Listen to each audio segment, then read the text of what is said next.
The Cubs take 2 out of 3 in Pittsburgh. But what if Jameson Taillon was still on the IL? Man, I don't want anybody to be injured. I just don't. But something's got to give with this guy. He was great down the stretch in 2025. I mean, great. But he's not now, and he hasn't been all year, including spring training. And something has got to give. I tweeted out earlier, maybe he needs to be DFA'd. It's probably not going to happen. A buddy of mine pointed out until they get something. I mean, nothing's going to happen, I don't think, until they can make a trade. But good Lord. Welcome back to Clark and Addison, Born into the Ivy. I'm your host, David Butler. Don't forget to like and subscribe and leave us a 5-star review and or a comment on any audio platform or on YouTube. Also, don't forget to like us on and follow us on Facebook at Clark and Addison, Born into the Ivy, and on Twitter at DButler79 and at Born into the Ivy. All right. Pittsburgh Pirates review. An epic pitchers duel in Game 1 between Jerry Jones and Matthew Boyd. Jones goes 6 innings, giving up only 1 run, a 6th inning PCA home run. The dude only gave up 2 hits in the whole game. Boyd went 7 innings, gave up 7 hits, walked 3, but managed it extremely well. Only allowed 1 run in the 10th inning. Pedro Ramirez gets on base. On a base hits his shortstop. First and second still. Swanson then gets a single, driving an inning and a half, who scored, luckily, on a poor slide. I mean, spikes are up, everything. Like the knee, I think, just got in there. It could be me, like that's what I wanted. I'm trying not to be biased. I don't think I'm being biased on it, but it was close. And it was way closer than it needed to be, and it should have been, frankly. Just terrible execution by Ian Happ. But they scored. Then PCA goes up 2-0 in the count. They intentionally walk him at that point. And Seiya Suzuki worked a 5-pitch walk to score the 3rd run. Ended up being the difference in the game because in the bottom half, the Pirates somehow, for whatever reason, they're down 2 runs. And obviously you start with the runner on second, right? They bunted. I don't know that it was intentionally trying to be a sacrifice, but that's what happened with Jake Mangum. And, I mean, they got the run. He got him over. They got a sacrifice again to score the run. And then Brian Reynolds hit a rope, but right at the right fielder, Seiya Suzuki, and then in the game. And the Cubs win 3-2. I mean, man, it was a great game, frankly. Just a great baseball game. And a game that the Cubs needed, and it was huge. And then Game 2 started out as a major pitchers duel as well. Shota Imanaga was phenomenal. More on him in a minute. Paul Skeens went 5 1/3, struck out 11 Cubs. I mean, had some filthy stuff. But pitched out of a couple of jams early on. And then in the 5th, he couldn't do it anymore. And they scored 3 in the 5th. And then 2 more off him in the 6th. That they scored 5 total in the 6th inning. Pete hit a double to center that scored Swanson and moved Amaya and himself in a scoring position. Then Seiya hit a single to right to get the 2nd and 3rd runs in the 5th. The Cubs knocked Skeens out of the game in the 6th as they scored a total of 5. As Pete, who had 4 hits, Michael Busch 3, and the bottom of the order, Pedro Ramirez, Dansby Swanson, and Miguel Amaya all had 2 hits total in the game, and they just kept running it up. 11-0 is what the final score was. Shota Imanaga continues his dominance of the Pittsburgh Pirates. This dude has now got, he was 6 scoreless innings, could have gone longer, didn't need him to. Let's get him out. We got 17 games in a row. Save some bullets, right? His ERA against Pittsburgh now is .24. That's insane. 38 innings. .24. He's given up 1 home run to Tommy Pham a couple years back. The other highlight of this game, and this was really cool. It's not the first time we've seen somebody get a hit on the first plate appearance, but James Triantos was just like a little kid at a candy store. He was so thrilled to be out there when he was out in the field, going in the bottom of the eighth and everything. But in the top of the eighth, he got a base hit in his first ever plate appearance, and then scored a run on Pedro Ramirez's double in the eighth inning. Fantastic, really cool to see. Go back and watch it if you haven't seen it. So, Game 3, pitiful. Just pitiful. The Cubs, the game overall wasn't pitiful. The start of the game is what was pitiful. The Cubs battled, and they were down 7-1, and they lost this game 7-8. So the game itself, like I said, was not terrible. They were behind most of the game. They did score first in the top of the second, and then the Pirates scored 7 runs. Jameson Taillon cannot not allow home runs. I mean, it's pitiful. Just pitiful. Absolutely. Oh, man. Just pitiful, guys. I mean, I don't know how else to put it. He's now 2-6 with a 5.92 ERA. I don't know how his ERA is not higher. If he had not been hurt for so long, there's no doubt he would be the leader in home runs. He may not even be on the team anymore if that was the case. He allowed 3 home runs. That was the difference in this game. I know Ryan Rollison came in, allowed a run. He had to allow 3 hits. Wasn't as crisp as he had been. But that's going to happen on occasion, man. He still settled down and managed things and got it. Like, he kept him in striking distance. The game wasn't out of hand because of Ryan Rollison. The game was out of hand because of Jameson Taillon and not being competitive. And that continues to be an issue. And I don't think they should wait. Let Javier Assad back in the rotation, at least for a start or 2, and DFA this guy. I mean, I feel terrible saying that. Like, JMO has been a big part of the team, yeah, off and on. Like, I get that.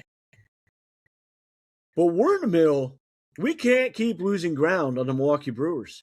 We're playing great baseball, and we are not gaining anything on the Milwaukee Brewers. We can't have a clunker like this where we go out, and it's just, I mean, by all accounts, it should have been a non-competitive game, and the Cubs offense battled back and kept us in it. But it should not have been a competitive game. Like, they were out and running, man.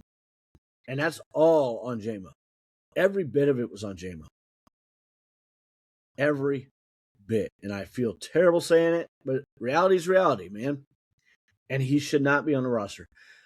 Put Assad back in the bullpen or in the rotation and bring somebody else up and DFA him tomorrow. I truly mean it. I'm over it, and I think most Cub fans are. Terrible. Just terrible. I was going to go over the latest rumor mill. I didn't find a ton. There's a lot of rumor about the Angels guys, Reed Detmers, Jose Soriano. I would not be mad at any of that. Detmers would be my preference between the two. This dude's got a high strikeout rate, and he has got a low walk rate. That's a great combination for a team that has great defense. So he's not a huge ground ball guy by any means, though. And so Soriano would be a really good fit because of his ground ball rate. But I like everything else about Detmers more. I mean, everything else. So if you had to choose, I'm taking Detmers with that. But I ranked these 6 pitchers today on guys, my preferred, like in a vacuum, these are the stars I would prefer to have first and foremost. Tar Skubal, Reed Detmers, Freddie Peralta's 3, Jose Soriano 4, Clay Holmes 5. I only went with Soriano on 4 instead of Holmes there because of the team control. But if we're talking about just for right now, I want Clay Holmes over Soriano. And Kevin Gausman 6. Would not be mad at any of them. Would be amazing to get any of them. We need 2 of them. Or other starters who, Logan Webb. Robbie Ray, I wouldn't be mad at that either. He's just not my preference. Logan Webb I would put before Detmers. He would be number 2, and then everybody else goes down a spot. Robbie Ray would be 8th on my list in that. Of those 8 guys, Robbie Ray would be my 8th preference. An upgrade for sure. Absolutely. But I would be worried about some of the same things with him. He's a extreme fly ball pitcher. And I don't trust that without some of the other stuff. And he doesn't have all the other stuff that Reed Detmers has, frankly. And he's going to cost a lot less. You got to give up to get, man. You got to give up to get. It's going to hurt, folks. It's going to hurt in the trades. But we got to have them. We need these pitchers, or we're not doing anything this year, frankly. We need 2 starters and 1 late inning bullpen guy. And I'm saying that because I trust that these other guys are going to be coming back and be huge parts of the bullpen. And I love Jacob Webb. And I like Trent Thornton a lot too. So, the Cubs defense, as a team, according to Fangraphs, they are the leader in DRS, which is defensive runs saved, with 63. The next closest team is at 60 with this. OAA, which is outs above average, they are 48. Leader again. Next closest is at 34. Field running value, I don't really understand that, but they're 46. Next closest is 31. They're the top in all of this. And defensive efficiency, they are 45.9. Go, Cubs, go! 4.59. No, I said it right. 45.9. I'm sorry. In defensive efficiency. First place again. The next closest is 26.9.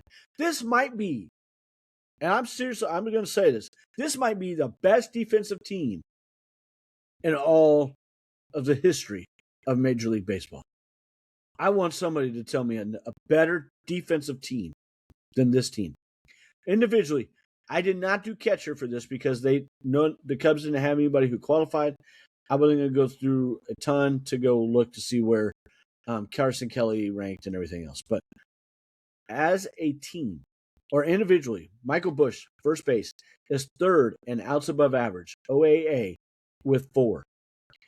Nico Hoerner, tied for 4th with 9 OAAs.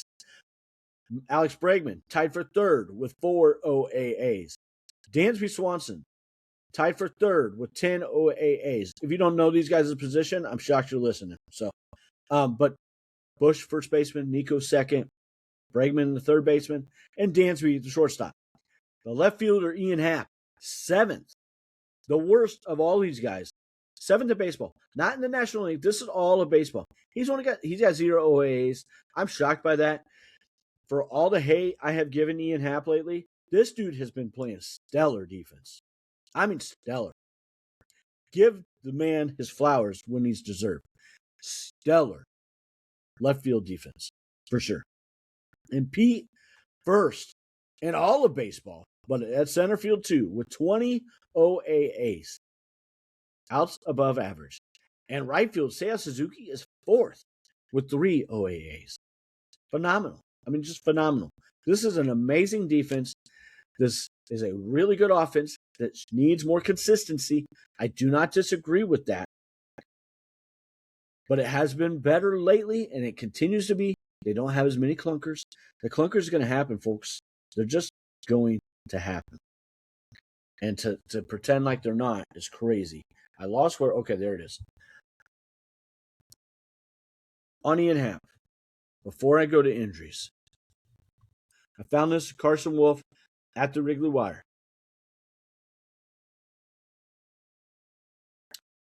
Jameson Taillon among 129 pitchers with at least 70 innings pitched this season. And ERA now has a 6.05, 125th out of 129. His FIP, which is fielding independent pitching, so you know that he has gotten some luck and he's got a great defense behind him because his FIP is 6.85. Home runs per 9 innings is 3.03, 129th. So is the FIP, by the way, 129th. And his pitching WAR is 129th at minus 1.1.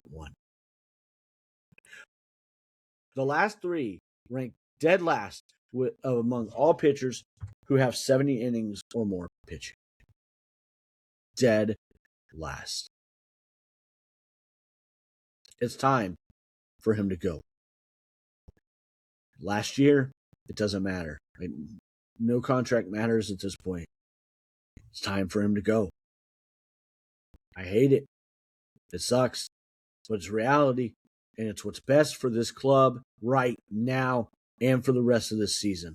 He is not getting better. He's getting worse. All right. Some injury updates.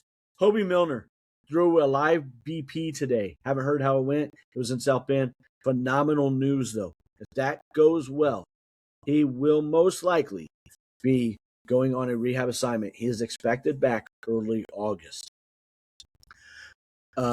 Edward Cabrera is throwing a live BP tomorrow on Monday. Daniel Palencia threw a bullpen on the 25th Saturday and is expected to begin a rehab assignment Tuesday with the Arizona Complex League. Shelby Miller threw a bullpen yesterday as well. No other news with that, but that's exciting. There is a possibility that this man could come back in September. Hunter Harvey also threw a live a bullpen session yesterday and is set to begin a rehab assignment as well Tuesday the 28th in the Arizona Complex League. He is expected to take longer than Daniel Palencia, though, for that. Matt Shaw not expected back at the earliest until after the trade deadline. That's terrible news. I mean, terrible. And I had one more. Oh, Justice Steele, per the Locked On Cubs podcast. If you do not listen to these guys, you should.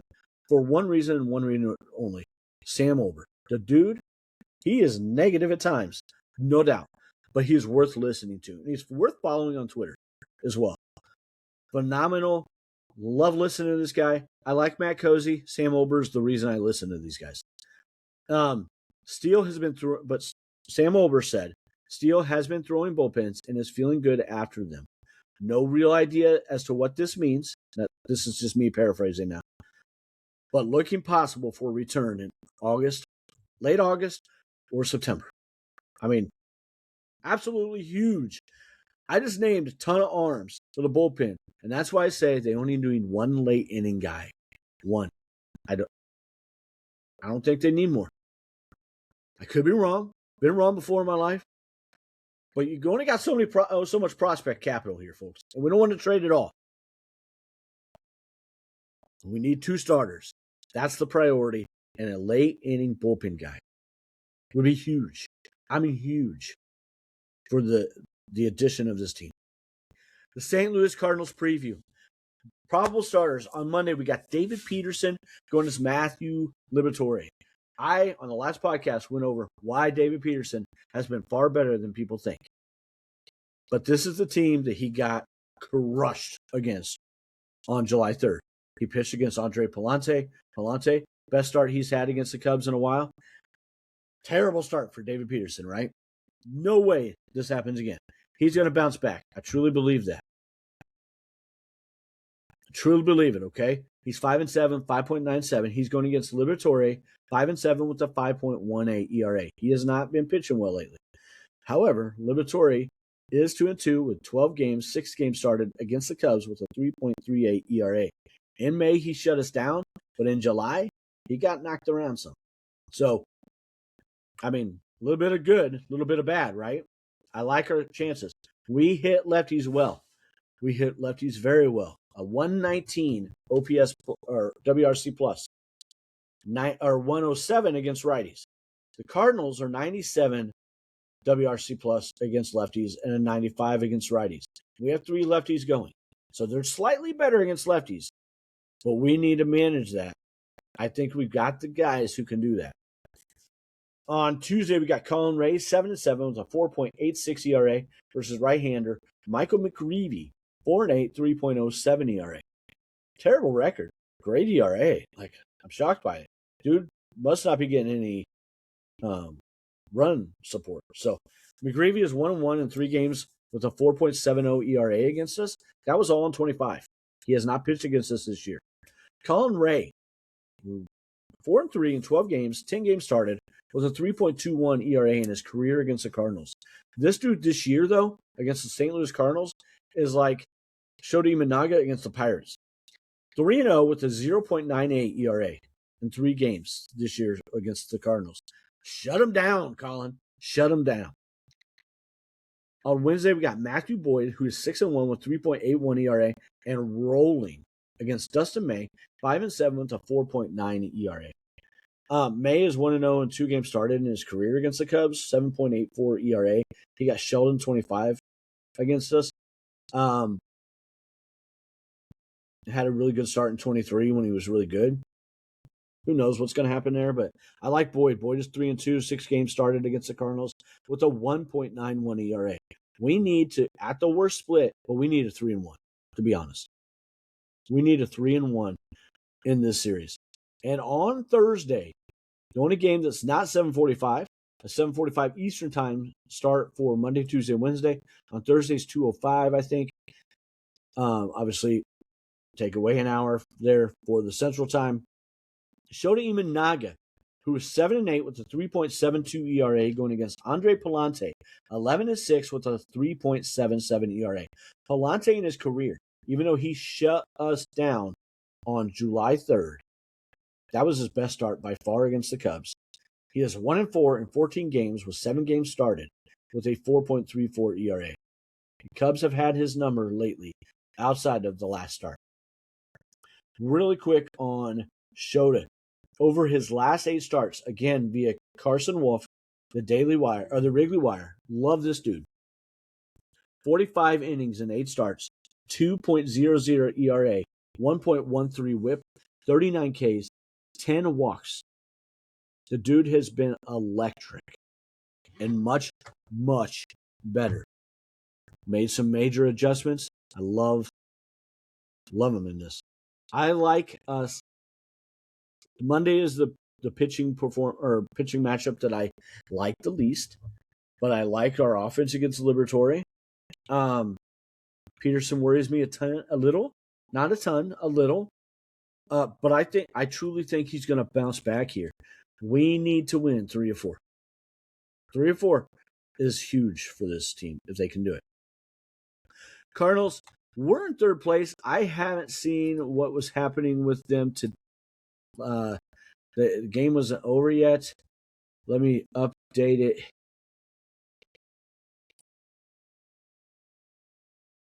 Oh, sorry. Let's see. It is over, and the Reds win. So the Cardinals are now in 4th place in the Central, and currently a 53-52 record. They're 3-7 in their last 10. They are probably 13 games back in the Central now, and 2 to 2.5 games back for the last wildcard spot. They continue to go down. No other way to say it. I mean, it's not a shock. What was a shock was how good they were doing. This is a good young team. They're just a young team. Probably not enough pitching, frankly, ultimately in the long run. So, offensively, I'm sorry. Got ahead of myself. Offensively, they are ranked 21st going into today to 4.24 runs per game. Cubs are 5th at 5.02. The ERA for the Cardinals is 4.10, 13th in the league. Starting pitching a little better at 4.01, 10th in the majors. Cubs has gotten better and better. They're now at 4.33, 16th in the majors starting pitching. The relief pitching for the Cardinals is worse at 4.34, 20th in the majors. Cubs are 4.01, 14th. So also, again, slightly better. Offensively, they're still led by Jordan Walker. This man is not a man to worry or to mess with. He's got an 867 OPS. Alec Burleson tears up us. Dude, 813 OPS. And JJ Weatherhold, it doesn't look like has done a ton since we played them, but he's got good numbers against us this year too. 751 OPS. And Ivan Herrera at a 740 OPS. Their bullpen is led by the same guys that we talked about before. Jojo Romero at 3.35. George Soriano, 3.57. Gordon Graceffo at 3.16. And Riley O'Brien at 3.67. Our players of the week for the Cubs this week. Go, Cubs, go! PCA. And I put these numbers on here before today's game, and I did not add in today's games. Pete's batting average probably went down slightly. He added a triple, though, so he's got 2 triples, 3 doubles, 2 home runs, 5 runs, 7 RBIs, and 1 stolen base. He had a 444 average, 583, 1.056 slug, and a 1.639 OPS going into the game. My starting pitcher of the week, I had 3 guys that really were phenomenal. David Peterson, Matthew Boyd, and Shodi Imanaga. And I went with David Peterson because all his numbers were just slightly better. The peripherals. 1 game started, 6 2/3 inning, 0 ERA, 130 batting average, 167 on base percentage, 174 slug, and a 341 OPS. Caleb Diabar was my relief pitcher of the week. At 3 games, 2 1/3 innings, 0 earned runs, 125 average on base and slug, and a 250 OPS. Don't forget to follow us on Twitter and or on Facebook. I'm going to put the Twitter up here. Don't forget to follow us on either of those. I'm David. We thank you for watching and or listening to Clark and Addison Born into the Ivy. Don't forget to like and subscribe. Leave us some 5-star reviews. And let's go Cubs. Let's get this series against the Cardinals. Cubs are killing it lately. Got to keep it rolling. Have a great day. Let's go Cubs.